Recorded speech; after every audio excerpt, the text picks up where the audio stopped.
श्री राम। 31 सर्ग। रावण का अकंपन की सलाह से सीता का अपहरण करने के लिए जाना और मरीच के कहने से लंका को लौट आना। तदनंतर जनस्थान से अकंपन नामक राक्षस बड़ी उतावली के साथ लंका की ओर गया और शीघ्र ही उस पुरी में प्रवेश करके रावण से इस प्रकार बोला। राजन, जनस्थान में जो बहुत से राक्षस रहते थे वे मार डाले गए। खर युद्ध में मारा गया। मैं किसी तरह जान बचाकर यहाँ आया हूँ। अकंपन के ऐसा कहते ही दशमुख रावण क्रोध से जल उठा और लाल आंखें करके उससे इस तरह बोला मानो उसे अपने तेज से जलाकर भस्म कर डालेगा। वह बोला, कौन मौत के मुख में जाना चाहता है जिसने मेरे भयंकर जनस्थान का विनाश किया है? कौन वह दुस्साहसी है जिसे समस्त लोक में कहीं भी ठौर ठिकाना नहीं मिलने वाला है? मेरा अपराध करके इंद्र, यम, कुबेर और विष्णु भी चैन से नहीं रह सकेंगे। मैं काल का भी काल हूं, आग को भी जला सकता हूं तथा मौत को भी मृत्यु के मुख में डाल सकता हूं। यदि मैं क्रोध में भर जाऊं तो अपने वेग से वायु की गति को भी रोक सकता हूं तथा अपने तेज से सूर्य और अग्नि को भी जलाकर भस्म कर सकता हूं। रावण को इस प्रकार क्रोध से भरा देख भय के मारे अकंपन की बोलती बंद हो गई। उसने हाथ जोड़कर संशय युक्त वाणी में रावण से अभय की याचना की। तब राक्षसों में श्रेष्ठ दशग्रीव ने उसे अभयदान दिया। इससे अकंपन को अपने प्राण बचने का विश्वास हुआ और वह संशय रहित होकर बोला, राक्षस राज, राजा दशरथ के नवयुवक पुत्र श्री राम पंचवटी में रहते हैं। उनके शरीर की गठन सिंह के समान है। कंधे मोटे और भुजाएं गोल तथा लंबी है। शरीर का रंग सांवला है। वे बड़े यशस्वी और तेजस्वी दिखाई देते हैं। उनके बल और पराक्रम की कहीं तुलना नहीं है। उन्होंने जनस्थान में रहने वाले खर और दूषण आदि का वध किया है। अकंपन की आवाज सुनकर राक्षस राज रावण ने नागराज मतलब महान सर्प की भांति लंबी सांस खींचकर इस प्रकार कहा, अकंपन, बताओ तो सही, क्या राम संपूर्ण देवताओं तथा देवराज इंद्र के साथ जनस्थान में आए हैं? रावण का यह प्रश्न सुनकर अकंपन ने महात्मा श्री राम के बल और पराक्रम का पुनः इस प्रकार वर्णन किया। लंकेश्वर, जिनका नाम राम है, वह संसार के समस्त धनुर्धरों में श्रेष्ठ और अत्यंत तेजस्वी हैं। दिव्यास्त्रों के प्रयोग का जो गुण है उससे भी वे पूर्णतः संपन्न है। युद्ध की कला में तो वे पराकाष्ठा को पहुंचे हुए हैं। श्री राम के साथ उनके छोटे भाई लक्ष्मण भी हैं जो उन्हीं के समान बलवान है। उनका मुख पूर्णिमा के चंद्रमा की भांति मनोहर है। उनकी आंखें कुछ कुछ लाल है और स्वर दुंदुभि के समान गंभीर है। जैसे अग्नि के साथ वायु हो उसी प्रकार अपने भाई के साथ संशय युक्त हुए राजाधिराज श्रीमान राम बड़े प्रबल है। उन्होंने भी जनस्थान को उजाड़ डाला है। उनके साथ न कोई देवता है न महात्मा मुनि। इस विषय में आप कोई विचार न करें। श्री राम के छोड़े हुए सोने की पंख वाले बाण 5 मुख वाले सर्प बनकर राक्षसों को खा जाते थे। भय से कातर हुए राक्षस जिस जिस मार्ग से भागते थे वहां वे श्री राम को ही अपने सामने खड़ा देखते थे। अनक, इस प्रकार अकेले श्री राम ने ही आपके जनस्थान का विनाश किया है। अकंपन की यह बात सुनकर रावण ने कहा, मैं अभी लक्ष्मण सहित राम का वध करने के लिए जनस्थान को जाऊंगा।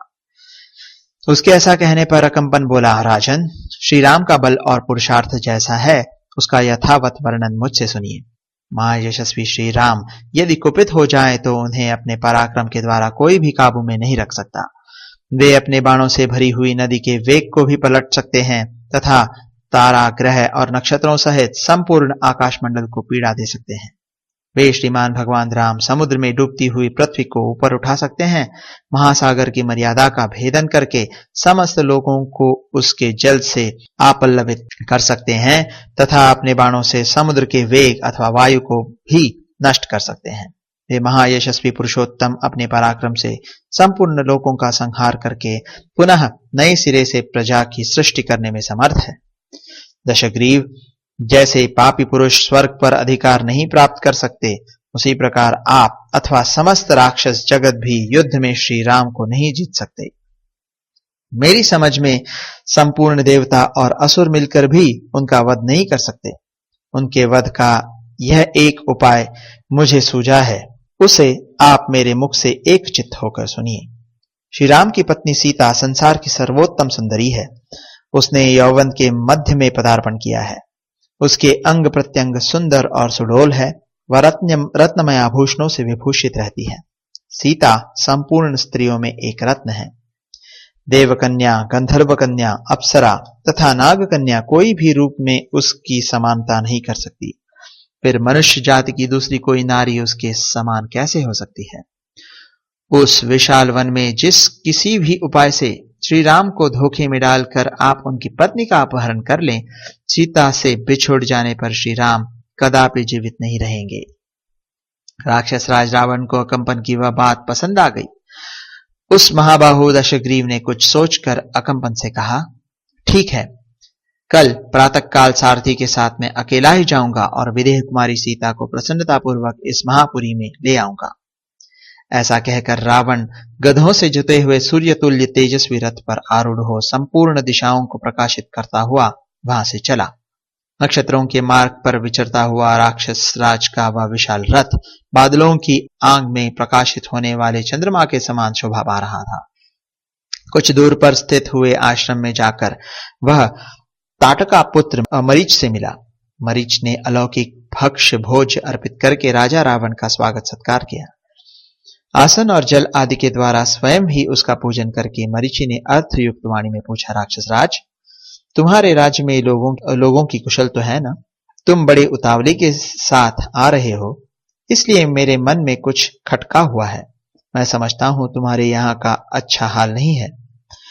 मरीच के इस प्रकार पूछने पर बातचीत की कला को जानने वाले महातेजस्वी रावण ने इस प्रकार कहा, तात, अनायास ही महान पराक्रम दिखाने वाले श्री राम ने मेरे राज्य की सीमा के रक्षक खर, दूषण आदि को मार डाला है तथा जो जनस्थान अवध्य समझा जाता था वहां के सारे राक्षसों को उन्होंने युद्ध में मार गिराया है।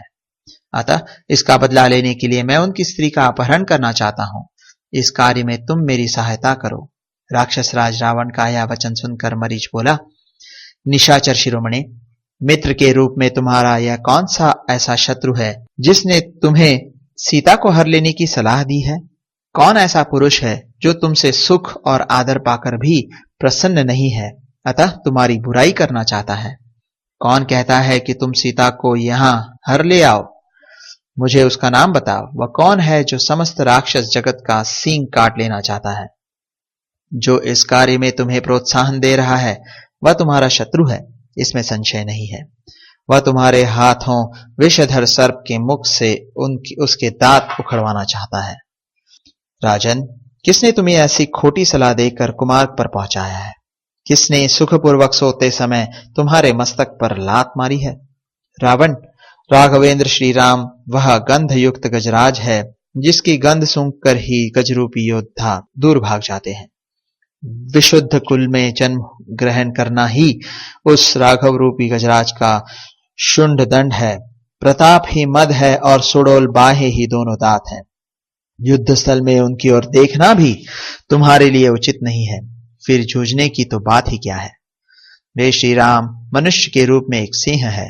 रणभूमि के भीतर स्थित होना ही उनके अंगों की संधियां तथा बाल है। वह सिंह चतुर राक्षस रूपी मृगों का वध करने वाला है। बाण रूपी अंगों से परिपूर्ण है तथा तलवारें ही उसकी तीखी डाढ़ें हैं। उस सोते हुए सिंह को तुम नहीं जगा सकते। राक्षस राज, श्री राम एक पाताल तल व्यापी महासागर है। धनुष ही उस समुद्र के भीतर रहने वाला ग्राह है। भुजाओं का वेग ही कीचड़ है। बाण ही तरंगमालाएं हैं और महान युद्ध ही उसकी अगाध जल राशि है। उसके अत्यंत भयंकर मुख अर्थात बंगवानल में कूद पड़ना तुम्हारे लिए कदापि उचित नहीं है। लंकेश्वर, प्रसन्न हो। राक्षस राज, सानंद रहो और सकुशल लंका को लौट जाओ। तुम सदापुरी में अपनी स्त्रियों के साथ रमन करो और राम अपनी पत्नी के साथ वन में विहार करें। मरीच के ऐसा कहने पर दशमुख रावण लंका को लौट अपने सुंदर महल में चला गया। इस प्रकार श्री वाल्मीकि निर्मित आर्ष रामायण आदि काव्य के अरण्य कांड में 31वां सर्ग पूरा हुआ।